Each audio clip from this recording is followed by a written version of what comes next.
پگڑی ہے، موزے ہیں، انڈر ویئر ہے، اس طرح کی چیزیں ہیں، ان سب کے پہننے سے بچنا چاہیے۔ سلے ہوئے سے بہت سارے لوگ یہ سمجھتے ہیں، اس غلط فہمی میں رہتے ہیں کہ سلے ہوئے سے مراد یہ ہے کہ کہیں بھی کوئی سلائی نہ ہو۔ ایسی بات نہیں ہے کہ کہیں بھی کوئی سلائی نہ ہو، اس سے مراد یہ ہے جو آپ کے بدن کے اعتبار سے جس کو سلا گیا ہو، جس میں آستین بنایا گیا ہو، جس میں جیب بنائی گئی ہو، جس میں پائچے نکالے گئے ہوں، اس طرح کی چیز نہ ہو، یعنی وہ لباس جو جسم کے اعتبار سے جس کو سلا گیا ہو۔ لیکن جو چادر آپ پہن رہے ہیں اس چادر میں سلائی ہو، کوئی حرج نہیں۔ جو آپ چپل پہن رہے ہیں اس چپل میں سلائی ہو، کوئی حرج نہیں۔ یا اسی طرح سے جو گھڑی پہن رہے ہیں، گھڑی کے بیلٹ میں اگر سلائی ہے تو کوئی حرج نہیں۔ اس طرح کی سلائی ہو تو کوئی حرج نہیں۔ تو جو یہ بات کہی جاتی ہے کہ سلے ہوئے کپڑے نہ پہنیں، اس سے مقصود ہے بدن کے اعتبار سے سلا ہوا نہ ہو۔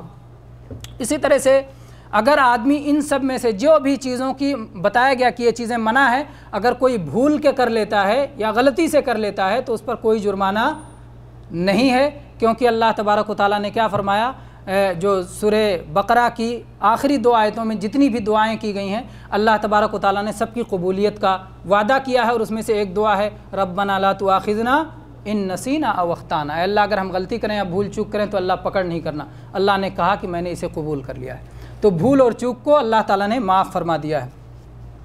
البتہ جب یاد آ جائے، جیسے خوشبو لگانا منع ہے، آپ نے غلطی سے لگا لیا، بھول سے لگا لیا، تو یاد آ جائے تو رہنے دیں؟ نہیں، یاد آتے ہی اس چیز کو فوراً ختم کرنا ہے۔ جیسے جو ہے آپ چادر اوڑھے ہوئے ہیں گردن پہ، اور آپ بھول سے آپ نے چادر کو اٹھا کے سر پہ رکھ لیا، اور یاد آیا ارے سر پہ چادر رکھنا تو حرام ہے، تو فوراً جو ہے اس کو نیچے اتار دیں گے، اور اس پر کوئی جرمانہ نہیں ہے، کوئی جو ہے غلطی نہیں۔ ایسے ہی سونے کی حالت میں بھی یہ نہیں کہ جو ہے آپ کمبل اوڑھ کے سوئیں، سر پہ چادر اوڑھ کے نہیں سوئیں، لیکن نیند کی حالت میں تو بندہ مکلف نہیں۔ اگر آپ سو گئے اور سونے کی حالت میں آپ نے ڈھک لیا سر تو کوئی بات نہیں، لیکن جب جاگے اور آپ کو یاد آیا کہ آپ احرام کی حالت میں ہے تو فوراً سر کھول لینا ہے، فوراً سر کھول لینا ہے۔ حتیٰ کہ اگر حاجی کی وفات ہو جائے تو اس کا بھی سر ڈھکا نہیں جائے گا، اس کا سر ڈھکا نہیں جائے گا۔ اللہ کے نبی صلی اللہ علیہ وسلم نے اس آدمی کو کہ جس کو اس کی اونٹنی نے اس کی سواری نے پٹک دیا تھا، آپ نے کہا کہ لا تخمروا رأسہ، اس کے سر کو ڈھکو نہیں، فإنہ یبعث یوم القیامۃ ملبیہ، یہ قیامت کے دن اٹھے گا تو لبیک پکارتے ہوئے اٹھے گا، لبیک پکارتے ہوئے اٹھے گا۔ تو اس لیے یہ بہت بڑی فضیلت ہے میرے بھائیوں۔ بہرحال تو سونے کی حالت میں بھی اور حالت احرام میں وفات پا جانے کی حالت میں بھی جو ہے سر ڈھکنا نہیں ہے۔ تو یہ کچھ چیزیں رہیں جو کہ ممنوعات میں ہیں۔ بعض غلطیاں جو لوگ کرتے ہیں ان غلطیوں پر تھوڑی سی تنبیہ ہو جائے، وقت تو بھی ہے انشاءاللہ، اور مختصر انداز میں پھر بیان ہی کر دیتے ہیں۔ ایک طرف سے اب شروع سے ایک بار بیان کر دیتے ہیں مختصر انداز میں کہ کیا کیا کرنا ہے۔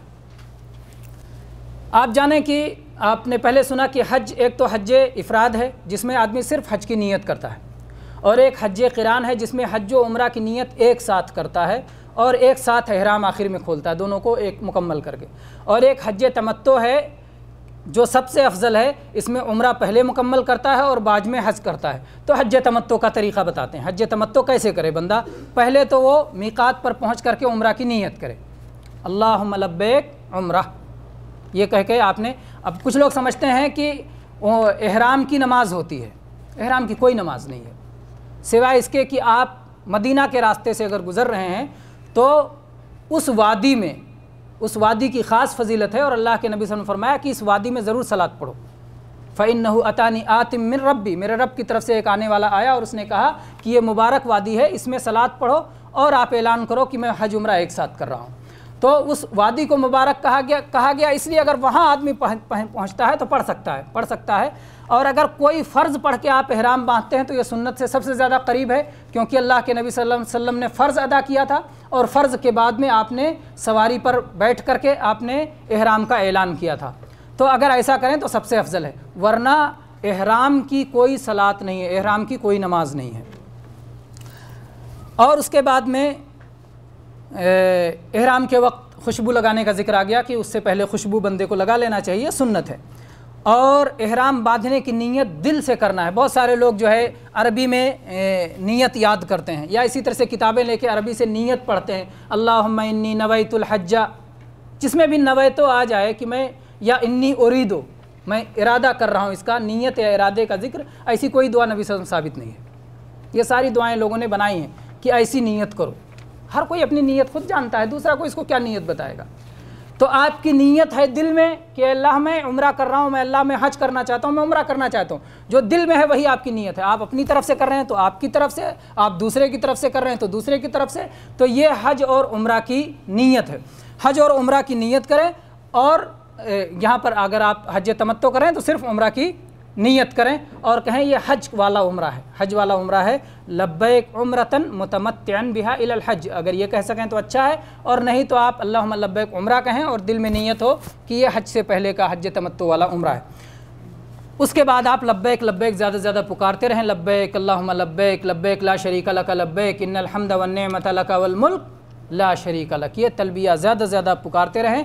مرد ہیں تو بلند آواز میں پکاریں، عورتیں ہیں تو پست آواز میں پکاریں، اور اتنے بھی بلند آواز میں نہ پکاریں کہ اپنے آپ کو پریشان کر لیں، اس لیے کہ جب اللہ کے نبی صلی اللہ علیہ وسلم نے بعض صحابہ کرام کو دیکھا کہ وہ بہت زور زور سے کہہ رہے تھے تو آپ نے فرمایا ایھا الناس اربوا علی انفسکم فانکم تدعون سمیعا قریبا مجیبا، اے لوگوں اپنے اوپر نرمی کرو، تم جس کو پکار رہے ہو وہ سننے والا ہے، وہ قریب ہے، وہ تمہاری ہر بات کا جواب دیتا ہے، تو اس لیے پریشان ہونے کی ضرورت نہیں، لیکن یہ اسلام کا ایک شعار ہے، اس لیے بلند آواز سے کہنا چاہیے تاکہ دوسروں تک ہماری آواز پہنچے، ہماری آواز پہنچے کہ، اور تاکہ دنیا کو دکھانا ریاکاری کے طور پر نہیں بلکہ اللہ کے شعار کو بتانے کے لیے، شعار کو قائم کرنے کے لیے، حج کے شعار کو قائم کرنے کے لیے کہ اللہ کے نبی صلی اللہ علیہ وسلم اور آپ کے صحابہ بلند آواز سے پڑھتے تھے، اس لیے ہم کو بلند آواز ہی سے تلبیہ پڑھنا چاہیے، اور خاص طور پر ان جگہوں پر بلندیوں پہ چڑھتے ہوئے یا اترتے ہوئے یا حالات کے بدلتے ہوئے، جیسے صبح آنے لگے، شام ہونے لگے، ایک قافلے سے دوسرا قافلہ جس وقت مل رہا ہو، اس طرح سے جب حالات تبدیل ہو رہے ہوں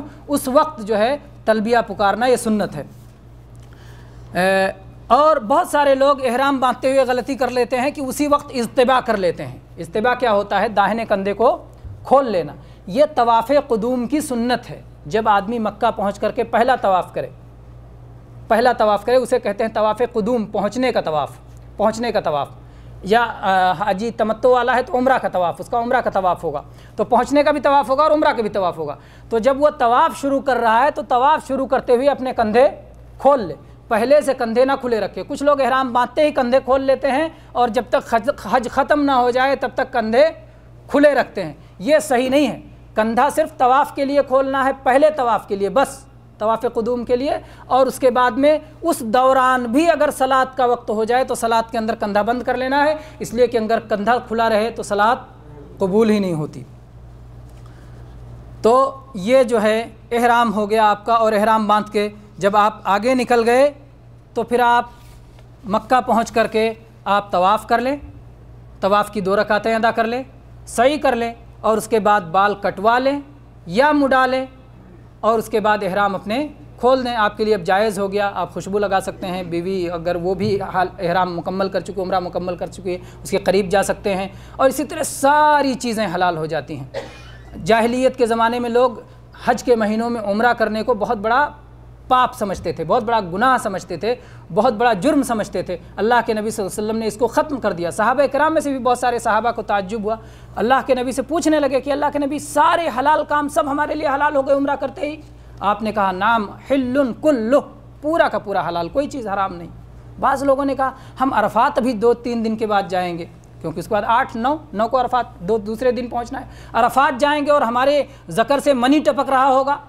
اللہ کے نبی صلی اللہ علیہ وسلم فرمایا کہ افعلوا ما آمرکم بہ، میں جس کا حکم دیتا ہوں کرتے جاؤ، کیونکہ اتباع میرے بھائی، اتباع رسول اللہ صلی اللہ علیہ وسلم کی پیروی یہی اصل دین ہے، یہی اصل دین ہے۔ ومن یطع الرسول فقد اطاع اللہ، جس نے رسول کی پیروی کی اس نے اللہ کی پیروی کی۔ تو رسول کی اطاعت اس معاملے میں تو اللہ کے نبی نے فرما دیا سب حلال ہے تو سب حلال ہے، تو ساری چیزیں حلال ہو جاتی ہیں عمرہ کرنے کے بعد، حج تمتع کے بعد پوری طرح سے ساری چیزیں حلال ہو جاتی ہیں۔ اس کے بعد میں پھر جب 8 تاریخ آ گیا، اس کو کہتے ہیں یوم الترویہ، 8 تاریخ کو اب آپ ذوالحجہ کی 8 تاریخ کو حج تمتع کرنے والا نئے سرے سے حج کی نیت کرے، اور اس کے بعد میں چاشت کے وقت مکہ کی طرف نکل جائے۔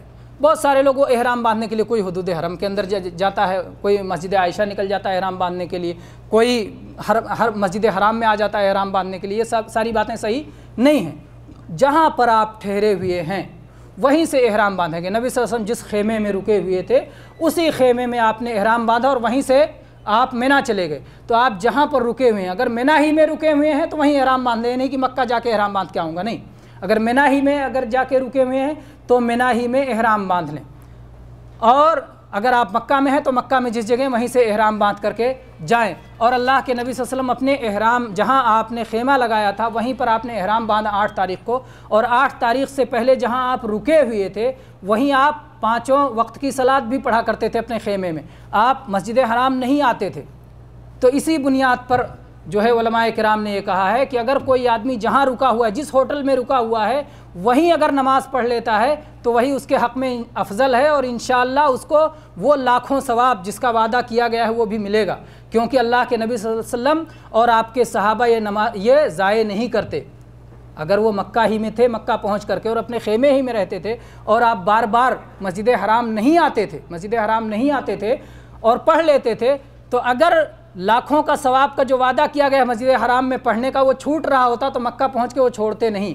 اسی بنیاد پر اہل علم نے کہا ہے کہ اگر کوئی اپنے حدود حرم کے اندر جہاں بھی پڑھے گا، جس مسجد میں بھی پڑھے گا، مرد ہے تو اسے باجماعت مسجد میں پڑھنا ہے، عورتیں ہیں تو اپنے روم میں پڑھیں گی، تو جس مسجد میں بھی پڑھے گا تو اسے مسجد حرام میں پڑھنے کا ثواب ملے گا انشاءاللہ، تو اس لیے اسے وہاں بار بار جا کے مشقت کرنے کی ضرورت نہیں ہے، اور اگر آپ وہاں جاتے ہیں تو بہرحال اس کا منظر کچھ اور ہوتا ہے، اور آپ جا سکتے ہیں، اجازت ہے، منع تو نہیں ہے۔ پھر آگے چلتے ہیں کہ وہاں پر کیا کرنا ہے۔ اب آپ احرام باندھ کر کے، حج کا احرام آپ نے باندھ لیا، اور جو حج افراد کرنے والے ہیں یا حج قران کرنے والے ہیں وہ ظاہر بات ہے جب سے انہوں نے احرام باندھا ہے وہ احرام ہی میں ہیں، کیونکہ انہوں نے درمیان میں احرام کھولا نہیں ہے۔ وہ 8 تاریخ کو وہ بھی مینا کی طرف چل دیں گے۔ مینا پہنچ کر کے 5 وقت کی صلاح وہاں پڑھنا ہے، وہاں پہنچ کے ظہر پڑھنا ہے 2 رکعتیں ظہر کے وقت میں، عصر پڑھنا ہے 2 رکعتیں عصر کے وقت میں، مغرب پڑھنا ہے 3 رکعتیں مغرب کے وقت میں، اور عشاء پڑھنا ہے 2 رکعتیں عشاء کے وقت میں، اور فجر کو پھر فجر کے وقت میں 2 رکعتیں پڑھنا ہے۔ تو یہ 5 وقت آپ نے پڑھا، اور فجر پڑھنے کے بعد پھر آپ کا اگلا دن ہو گیا 9 تاریخ شروع ہو گئے۔ تو یہ 5 وقت 5 صلاتیں وہاں اپنے اپنے وقت میں پڑھنا ہے، اور اس دوران تلبیہ آپ پکارتے رہیں گے، کیونکہ حج کی حالت میں ہے، اور حج کی حالت میں لبیک پکارتے رہنا ہے۔ یہ سب سے زیادہ جو ہے حج کی سنت ہے، لبیک اللہم لبیک، اور حاجی کو اس کا معنی نہ معلوم ہو تو یہ سب سے بڑی جو ہے افسوسناک بات ہوگی۔ جو لبیک سب سے زیادہ پکار رہا ہے اس کا معنی حاجی کو معلوم ہونا چاہیے۔ لبیک کیا معنی ہے؟ خاص طور پہ وہ لوگ جو حج پہ جا رہے ہیں، لبیک اے اللہ میں حاضر ہوں، اور میں بار بار تیری بات کو قبول کرنے کے لیے حاضر ہوں۔ استجابتم بعد استجابہ، عربی میں کہتے ہیں کہ میں تیری بات کو قبول کر رہا ہوں، تیرے حکم کی تعمیل کے لیے حاضر ہوں، صرف حاضر ہوں نہیں، تیرے حکم کی تعمیل کے لیے حاضر ہوں۔ تو میرے بھائیو، حکم کی تعمیل کے لیے کوئی جاتا ہے اور وعدہ کر رہا ہے اللہ تیرے حکم کی تعمیل کے لیے حاضر ہوں، اور مکہ پہنچ کر کے بھی جب اللہ کی طرف سے پکارنے والا پکارے حی علی الصلاۃ، آؤ صلاۃ کے لیے، تو صلاۃ چھوڑ کے بیٹھ جائے گا؟ حج کے لیے تو وہاں سے یہاں تک پہنچ گیا، اور صلاۃ کی اذان کی آواز ہو تو مسجد تک نہ پہنچے؟ ایسا نہیں ہو سکتا ہے۔ تو لبیک حاضری کا جو ہے وہ اعلان کرتا ہے، تو اس کی حاضری کا جو ہے اسے پابندی بھی کرنی چاہیے، اور اپنی زندگی کے تمام معاملات میں اللہ کے حکموں کی تعمیل کرنے والا بننا چاہیے۔ یہ ہو گیا آپ کا 8 ذی الحجہ یوم الترویہ کے کام۔ اس کے بعد جب 9 ذی الحجہ کو سورج طلوع ہو جائے، روشنی خوب اچھی طرح ہو جائے، تو اس کے بعد آپ عرفہ کی طرف چل پڑیں، میدان عرفات کی طرف آپ چل پڑیں۔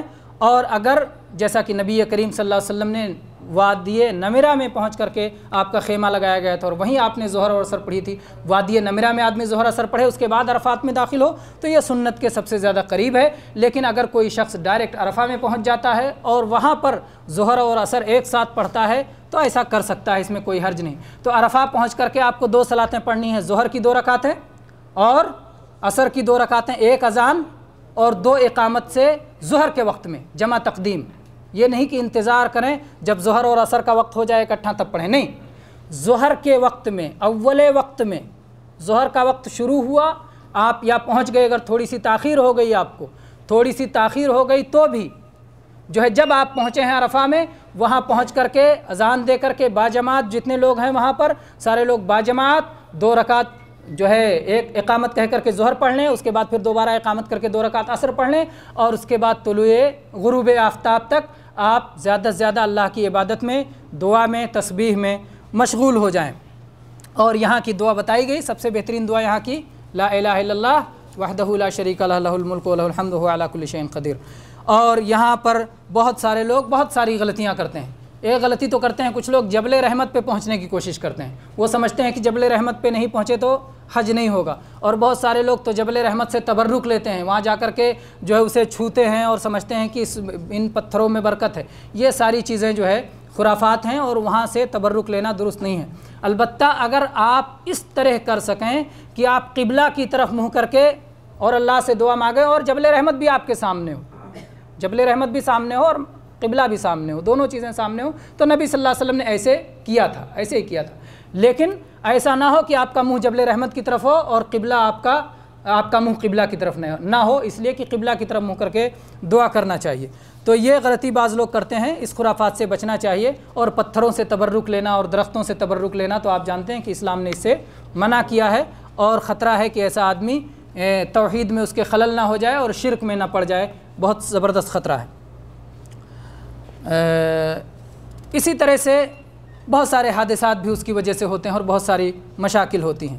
تو یہ ہو گیا آپ کا 9 تاریخ مکمل ہو گیا کہ یہ 9 تاریخ کو عرفہ میں وقوف کرنا یہ رکن ہے، اور غروب آفتاب تک وہاں ٹھہرنا یہ واجب ہے، اور یہاں زیادہ سے زیادہ دعائیں کرنا، یہاں دعاؤں کی قبولیت کا اللہ تعالیٰ کی طرف سے وعدہ ہے۔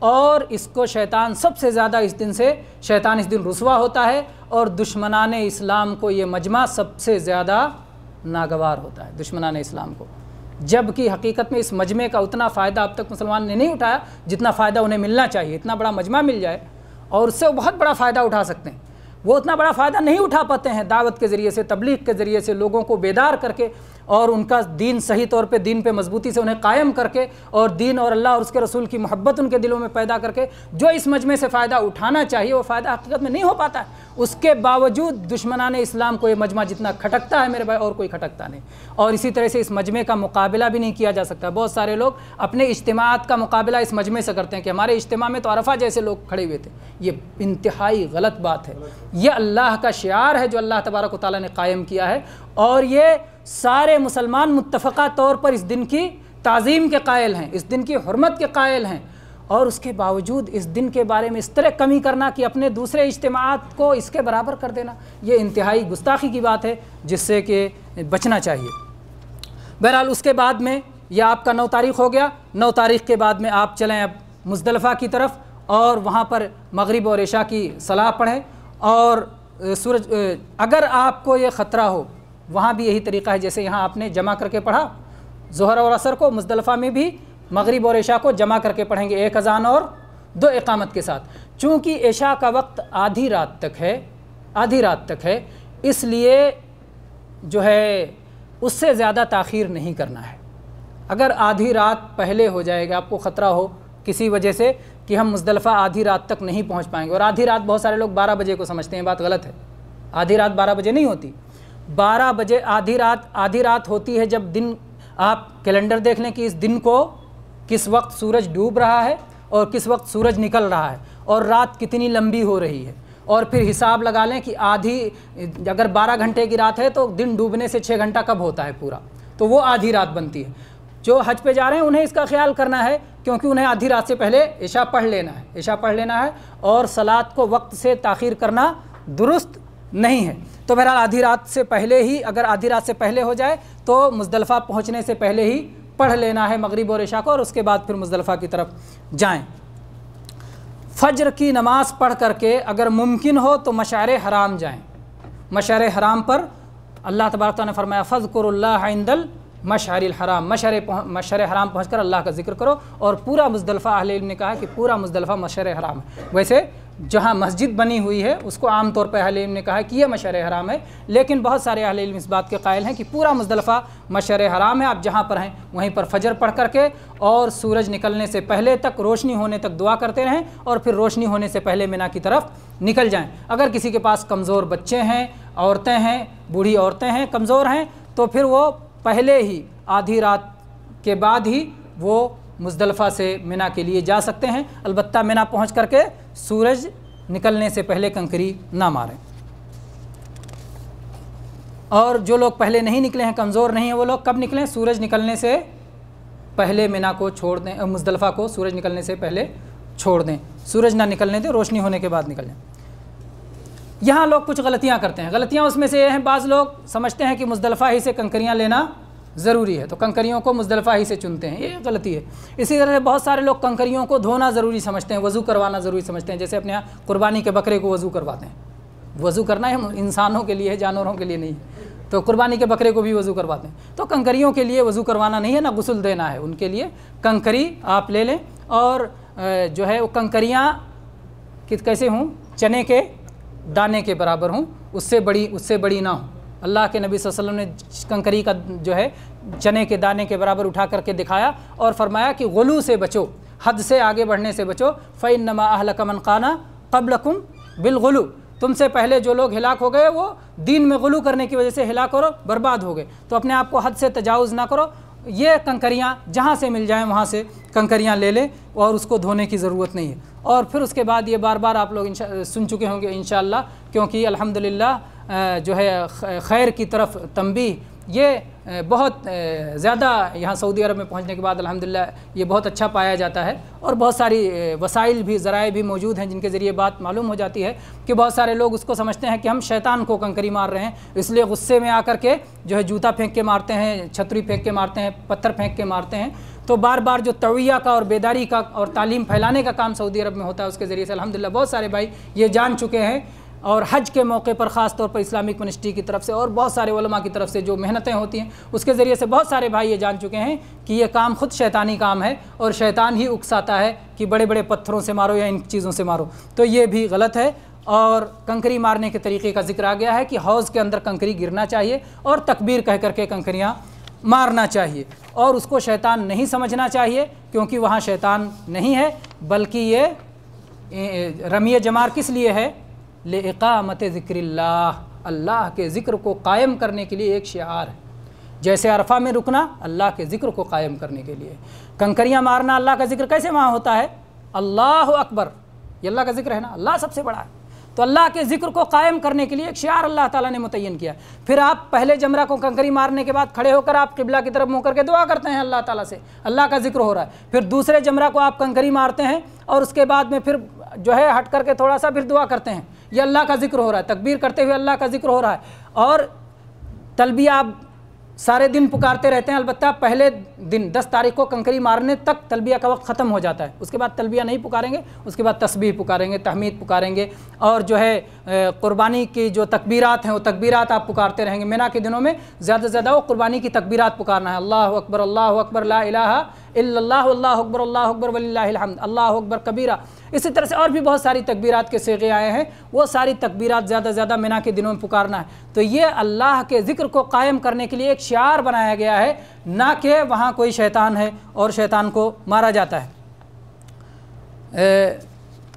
تو بہرحال یہ جو ہے 11 کو اور 12 کو کنکریاں مارنا اور ہر کنکری کے ساتھ جو ہے تکبیر پکارنا، اور یہ تصور نہ رکھنا کہ یہاں کوئی شیطان ہے، بلکہ یہ سمجھنا کہ اس طرح ہم حج کا ایک رکن ادا کر رہے ہیں اور اللہ کا ذکر بلند کر رہے ہیں اور اللہ کی تکبیر پکار رہے ہیں، یہ سمجھ کر کے یہاں یہ سارے کام کرنا۔ اس کے بعد میں 10 تاریخ اب ہو گئی، رات گزار لیا آپ نے مزدلفہ میں، اور اس کے بعد صبح آپ نکل گئے مینا کی طرف۔ مینا پہنچ کر کے ابھی آپ لبیک پکارتے رہیں گے، جب آپ کنکری مارنے کے قریب پہنچ جائیں گے تو آپ تکبیر پکارنا، تلبیہ پکارنا آپ بند کر دیں گے۔ 10 تاریخ کو 4 کام بتا دیا گیا کہ وہ 4 کام آپ کو کرنا ہے 10 تاریخ کو مینا کو۔ پہلا جمرہ عقبہ کو کنکری مارنا، دوسرا کام قربانی کرنا۔ قربانی میں اگر آپ نے کسی کو وکیل بنا دیا ہے کہ میری طرف سے قربانی کر دو، جیسے بینکوں سے ٹوکن لے لیا یا اور جو طریقہ بھی آپ نے اختیار کیا، وکیل بنا دیا کسی ثقہ آدمی کو، قابل اعتماد آدمی کو آپ نے وکیل بنا دیا، تو پھر آپ قربانی کی طرف سے مطمئن ہو جائیے، اور اس کے بعد آپ اپنے بال کٹوا لیجئے، اور اس کے بعد آپ اپنے کپڑے بدل لیجئے، خوشبو لگا لیجئے، اور اس کے بعد طواف زیارت کے لیے آپ مکہ مکرمہ چلے جائیے۔ مرد تو کٹوائیں گے یا مڈائیں گے، عورتیں صرف پور کے برابر، انگلی کا جو ہے پور ہے یا انگلی کی جو چوڑائی ہے، انگلی کی چوڑائی کے برابر کاٹ لیں، یا ایک پور کے برابر جو ہے پورا بال اکٹھا جمع کر کے عورت سے کاٹ لیں۔ یہ تحلل اول ہو گیا، اور اس کے بعد میں پھر مکہ جائیں، طواف افاضہ کریں۔ طواف افاضہ یا حج کا طواف کرنے کے بعد آپ پوری طرح سے ساری چیزیں آپ کے لیے حلال ہو گئی۔ مینا میں آپ دوبارہ آئیں، عام طور سے آپ کپڑا پہنیں، اجر جو ہے اہل و عیال ساتھ میں ہیں تو ان کے ساتھ ساری چیزیں جائز اور درست ہو جاتی ہیں۔ اسی طرح سے ایک بات یہ بھی یاد رکھیں کہ حج سے متعلق جتنی قربانیاں ہیں وہ سب کے سب مکہ میں یا حدود حرم ہی میں ہوں گی۔ حج کی قربانی کوئی چاہے اپنے ملکوں میں کر لے، ہندوستان و پاکستان و بنگلہ دیش و نیپال میں کر لے تو نہیں ہو سکتا ہے، وہاں حج کی قربانی نہیں کی جا سکتی۔ حج تمتع کی قربانی، حج قران کی قربانی، دم دینے کی قربانی، فدیہ دینے کی قربانی، واجب چھوڑنے کی وجہ سے جو قربانی ہوئی، شکار کے وجہ سے جو قربانی آپ پہ لازم ہوئی، جو بھی قربانیاں ہو رہی، کوئی بھی قربانی آپ جو ہے منا، مکہ اور حدود حرم، منا حدود حرم میں آتا ہے، مزدلفہ بھی حدود حرم میں آتا ہے، تو حدود حرم میں یا مکہ کے اندر ہی وہ قربانیاں کر سکتے ہیں، حدود حرم سے باہر جدہ میں نہیں کر سکتے کیونکہ جدہ حدود حرم میں نہیں آتا ہے، تو حدود حرم کے اندر ہی ان قربانیوں کو کرنا جو ہے زائد۔ اسی طرح سے یہ بات بھی جانیں کہ حاجی کے لیے عید کی نماز نہیں ہے۔ بہت سارے لوگ پریشان رہتے ہیں کہ ہم بقرعید کہاں پڑھیں گے۔ حاجی کے لیے صلاۃ عید نہیں ہے، اس کی عید وہی سب ہے، کنکریاں مارنا اور یہ سارے کام اس کے لیے عید ہیں۔ اور اس کے بعد میں پھر 11 اور 12 اور 13 کو آپ سن چکے ہیں کہ ان کو کنکریاں مارنا اور ان کی راتیں گزارنا یہ آپ پہ واجب ہے، اور اگر کوئی 13 تک رکتا ہے تو یہ سنت ہے، اور اگر نہیں رکتا ہے تو 12 کو دن ڈوبنے سے پہلے وہاں سے نکل جائے۔ اور طواف وداع کے بارے میں آپ نے جانا کہ یہ واجب ہے، البتہ حیض و نفاس اگر کسی عورت کو آ رہا ہے تو اس کے اوپر واجب نہیں ہے۔ تو یہ مسائل تھے۔ اللہ تبارک و تعالی ہم کو حج کا فریضہ اپنے نبی کریم صلی اللہ علیہ وسلم کے بتائے ہوئے طریقے کے مطابق جو ہے ادا کرنے کی توفیق عطا فرمائے، اور حج پر جانے سے پہلے اس طریقے کو سیکھنے کی توفیق دے، کیونکہ اللہ کے نبی صلی اللہ علیہ وسلم نے ہی خود فرمایا تھا اپنے صحابہ کو مخاطب کر کے، خذوا عنی مناسککم، مجھ سے اپنی عبادت کا طریقہ، حج کی عبادت کا طریقہ سیکھ لو۔ تو اس لیے نبی صلی اللہ علیہ وسلم نے کیا بتایا وہ آپ سے سیکھنا چاہیے۔ وآخر دعوانا الحمدللہ رب العالمین صلی اللہ علیہ نبینا وسلم۔ کچھ جو ہے سوالات آئے ہیں۔ واجبات میں سے کوئی واجب چھوٹ جائے اور کئی سال کے بعد معلوم ہو تو کیا ہوگا؟ کیا ہوگا شیخ؟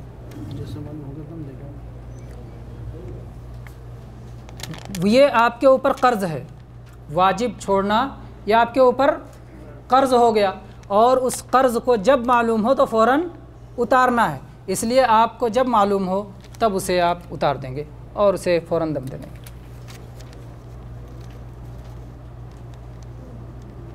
یہ ایک اہم سوال ہے۔ جو لوگ یہاں سے حج کرنے جاتے ہیں ان کا ٹینٹ مزدلفہ میں دیا جاتا ہے، اور کبھی کبھی جو ہے منی سے پہلے عزیزیہ میں بھی دے دیا جاتا ہے مکہ میں۔ ایسے لوگ مزدلفہ اور منی ایک وقت کو ایک ہی جگہ گزارتے ہیں، جائز ہوگا؟ یہ دوسرا سوال، یہ دوسرا سوال ہے، عزیزیہ والا نہیں۔ بہرحال وہ سوال بھی اس سوال کے اندر آ جاتا ہے۔ اگر کسی آدمی کو منی میں جگہ نہیں ملی، منی میں جگہ نہیں ملی تو وہ منی کے آس پاس میں رہ سکتا ہے، منی کے آس پاس میں رہ سکتا ہے۔ اس کو اہل علم نے جو ہے شرعی مصلحت کے مطابق جو ہے بتایا ہے کہ اگر منی میں جگہ آپ کے لیے نہیں ہے تو منی کے آس پاس رہ سکتے ہیں۔ جیسے مسجد میں آپ صلاۃ پڑھنے جاتے ہیں اور جب مسجد میں جگہ ختم ہو جاتی ہے تو اس سے صف لگاتے ہوئے آپ جہاں تک چلے جائیں سب کے سب وہ آپ کی عبادت قبول کی جاتی ہے۔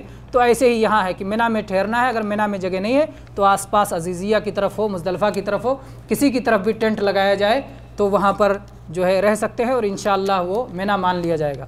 البتہ اس میں جو سوال ہے کہ منی اور مزدلفہ کیا وہ دونوں بن سکتا ہے؟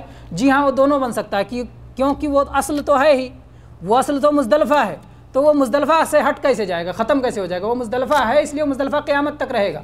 اسی لیے آج جو وہاں خیمے لگا دیے گئے ہیں تو وہاں پر مزدلفہ کے حدود یہ نہیں کہ ختم کر دیے گئے، نعوذ باللہ، حدود وہی لکھے گئے ہیں۔ ہو سکتا ہے کل اللہ تعالیٰ کوئی ایسی سبیل پیدا کر دے کہ منی سے مزدلفہ نہ جانا پڑے، منی ہی میں حاجیوں کے لیے سارے انتظامات ہو جائیں۔ اس لیے منی کے حدود الگ ہیں اور عرفہ کے حدود الگ ہیں، اور دونوں معلوم ہیں۔ تو مزدلفہ تو اصلاً مزدلفہ ہی ہے، اور وہ آپ کے لیے منی اس لیے بن جاتا ہے اگلے دن کیونکہ منی میں جگہ نہیں رہ گئی۔ جب منی میں جگہ نہیں رہ گئی تو اب منی کے پاس میں آپ کھڑے ہو گئے۔ اگر جگہ ہوتی تو آپ کے لیے باہر کھڑا ہونا درست نہیں ہوتا۔ تو اگر منی میں جگہ ہے تو آپ کے لیے باہر درست نہیں، تو منی میں جگہ ختم ہو جانے کی وجہ سے مزدلفہ منی بھی ہو سکتا ہے، اور خود مزدلفہ تو وہ ہے ہی۔ واللہ اعلم۔ اسی طرح سے یہ سوال جو ہے شروع میں شاید پڑھا گیا تھا، جواب نہیں آیا تھا، حج کرنے کے لیے پاک اور حلال کمائی کا پیسہ ہونا ضروری ہے، ایسی صورت میں دوسرے لوگ پیسہ دے کر حج کرا سکتے ہیں؟ یہ سوال کچھ بہت زیادہ واضح نہیں ہے، مجھے نہیں سمجھ میں آ رہا ہے کہ کیا کہنا چاہتے ہیں۔ حلال کمائی تو درست ہے کہ بغیر نہیں حج ہوگا، کیونکہ اللہ کے نبی صلی اللہ علیہ وسلم نے فرمایا ان اللہ طیب لا يقبل الا طیبا، اللہ تبارک و تعالیٰ طیب اور پاک ہے اور وہ پاک ہی چیزوں کو قبول کرتا ہے، اور حرام کمائی ہے، ناپاک ہوتی ہے، اللہ تعالیٰ اسے قبول نہیں کرتا۔ کیا دوسرے کسی کو، یعنی ایک آدمی حرام کما رہا ہے اور حج پہ جانا چاہتا ہے، کوئی دوسرا اپنا حلال کمائی دے دے اس سے وہ حج پہ جائے؟ شاید یہ کہنا چاہتے ہیں۔ اگر ایسا کہنا چاہتے ہیں تو میرے بھائی سب سے پہلے تو اسے توبہ کرنا چاہیے اور اس کو اپنی حرام کمائی چھوڑنا چاہیے۔ توبہ یہی ہے کہ وہ آپ اپنا حرام کام چھوڑو، یہ تھوڑی توبہ کہ ایسے توبہ کرتے رہو اور کرتے بھی رہو، اس کو توبہ نہیں کہتے، یہ مذاق کہتے ہیں، اس کو مذاق کہتے ہیں، کھلونا کہتے ہیں۔ شیخ کچھ کہنا، جزاک اللہ۔ ہو سکتا ہے سوال کرنے والے نے یہ مراد لیا ہو، جیسا صحیح نے کہا تو ہے، یہ بھی مراد لیا ہو کہ میں حرام کما رہا ہوں، میں تو حج نہیں کر سکتا، لیکن حرام پیسے سے دوسرے کو حج کرا سکتا ہوں، تو جو ہمارے لیے حرام ہے دوسرے کے لیے بھی حرام ہے۔ شیخ صاحب میرا ایک سوال ہے کہ جیسے کہ یہاں پہ کافی آسانی ہے سعودی عرب میں، جو یہاں پہ ملازم ہے وہ اپنے ماں باپ کو جو ہے وہ بلاتے ہیں پاکستان سے، بنگلہ دیش سے، لیکن جب آپ ویزا پروسیس کرتے ہو اس ویزا میں نیچے عربی میں لکھا ہوتا ہے کہ آپ کو اپنے ماں باپ کو، یہ وزٹ ویزا ہے، اس پہ آپ حج یا عمرہ نہیں کروا سکتے۔ جی جی، لیکن لوگ جو ہے کافی لوگ اس کو اس کی مخالفت کرتے ہیں، گاڑی میں لے کے یا کسی اس کی مخالفت کرتے ہیں، بہرحال ہاں کسی طرح سے جو ہے وہ حج کرواتے ہیں یا عمرہ کرواتے ہیں۔ جی جی، گورنمنٹ کی پالیسی ہے، انہوں نے منع کیا ہوا ہے اور ہم اس کی مخالفت کر کے ان کو جو ہے وہ اپنے ماں باپ کو وزٹ ویزا پہ یا بہنوں کو یا بھائیوں کو حج کروا رہے ہیں، تو یہ حج قبول ہوگا یا نہیں ہوگا؟ دوسری چیز یہ ہے کہ کچھ لوگ ایسے ہوتے ہیں جیسے لیبر طبقہ ہے، ان کے پاس اتنے پیسے نہیں ہوتے ہیں، 400 ریال 300 ریال یا 500 ریال اس کی تنخواہ ہے، اور وہ کسی ایجنسی کے تھرو جاتے ہیں اور ان کی تشریح نہیں بنتی اور وہ بس میں سفر کرتے ہیں۔ میں نے سنا ہے کہ وہ پل کے بعد پھر پولیس کو وہ کراسنگ کرواتے ہیں، یہ وہ لوگ حج کرتے ہیں، تو ان کا بھی حج ہوگا یا نہیں ہوگا؟ یہ دو سوال ہے میرے اس میں تھوڑا سا۔ الحمدللہ، سب سے پہلے تو ایک بات جان لیں کہ اللہ تبارک و تعالیٰ نے ہر مسلمان پر اولو الامر کی اطاعت کو لازم قرار دیا ہے، اگر وہ اللہ اور اس کے رسول کے حکم سے نہ ٹکراتا ہو، اور ظاہر بات ہے کہ یہ حکم جو بنایا جاتا ہے یہ اللہ اور اس کے رسول کے حکم سے نہیں ٹکراتا ہے، اور یہ مسلمانوں کی مصلحت عامہ کو دیکھتے ہوئے اور حاجیوں کی مصلحت کو دیکھتے ہوئے یہ نظام بنایا گیا ہے تاکہ ان لوگوں کے لیے اچھی طرح انتظامات کیے جا سکیں، اور اسی لیے کافی کوٹے بھی بڑھائے ہوئے ہوتے ہیں، اور خاص طور پہ جن پہ حج فرض ہوتا ہے، جو پہلی بار حج کرتے ہیں، ان کو سب سے پہلے موقع دیا جاتا ہے، اور جو دوسری بار یا تیسری بار آتے ہیں ان کو کہا جاتا ہے کہ دوسروں کے لیے موقع چھوڑو، کیونکہ اللہ نے ایک ہی بار جو ہے حج فرض کیا ہے، اس سے زیادہ فرض نہیں کیا ہے، تو جن بھائیوں پہ فرض ہے ان کو موقع دو۔ تو اس طرح سے یہ مسلمانوں کی مصلحت کے لیے ہے، اس لیے اس قانون کا جو ہے احترام ہونا چاہیے اور مسلمانوں کو اس قانون کا پاس کرنا چاہیے، اور اس کے بغیر بلا تصریح کے حج نہیں کرنے جانا چاہیے۔ اس میں جو بہت ساری غلطیاں کی جاتی ہیں، اور خاص طور پہ وہ لوگ جو نفلی کرتے ہیں اور حج گنوانے کے لیے خالی کرتے ہیں، ہر سال حج کرنے جا رہے ہیں، پتہ چلتا ہے کہ وہ لوگ نہ 5 وقت کے صلاۃ کے پابند ہیں، نہ اپنے مال کا صحیح حساب رکھ کے زکوٰۃ دیتے ہیں، نہ صوم کی صحیح پابندی کرتے ہیں، اور نہ دوسری چیزوں کی پابندی کرتے ہیں جو اسلام کے واجبات اور فرائض ہیں، حلال و حرام جو چیزیں ہیں ان چیزوں کا وہ کوئی خیال نہیں کرتے، لیکن حج گنوانے کے لیے کہ ہم نے 10 حج کیا اور ہم نے جو ہے اتنے حج کیے، حج گنوانے کے لیے وہ بار بار حج کرنے جاتے ہیں، ایسے لوگوں کے لیے تو قطعاً جو ہے ایسا سخت منع ہوگا اور سخت گناہ ہوگا۔